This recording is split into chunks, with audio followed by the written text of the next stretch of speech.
Takole je svoje dopustovanje v Izoli ovekovečila skupina madžarskih turistov. Danes so svoj šotor le premestili, noč pa je bila, kot pravijo, naravnost nepozabna. Minimum 30 cm water. Ja, kar do kolena, no. Po celi ulici dol. Tako da je bilo res kar kritično, no. Od 200 gostov je izolski kamp Jadranka zapustila že polovica. Na obali so kratkotrajnih tramontan, neviht in ploh sicer vajeni, vendar tukaj je bilo pa samo še strah pred nočjo, tako da smo tudi nekaj 2 ali 3 naše prikolice smo pač oddali družinam, ki so imeli manjše otroke in so bili šotori njihovi pač premočeni oziroma polni vode.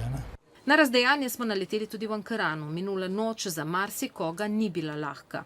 Lahko pogledate, je voda pritekala iz vrha dol, na sredini je začelo blato se nabirati, zjutraj pa že poleg ležišča že čutiš, pa šotor bi ne izdržal dež, ampak to je preveč. It was hard with 2 kids.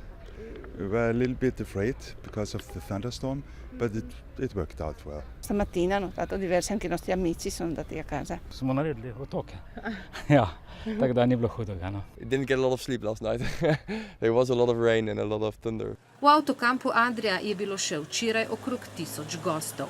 Zdaj, ko je pa večdnevno deževje, ko je vse razmočilo, se pa vidi, da kar odhajajo. Recimo od včeraj na danes jih je 100 odšlo, pa še jutro je. Pa ne samo v kampih, tudi nasploh bodo letošnji julij zaznamovali rdeče številke. V Piranu, naši najbolj turistični občini, je gostov vsaj 6% manj kot lani. Slovenija ni posebnost, podobno je tudi čez mejo. Tako da mi 7. mjesec bilježimo sve ukupno u svim smještenim jedinicama 7% manje.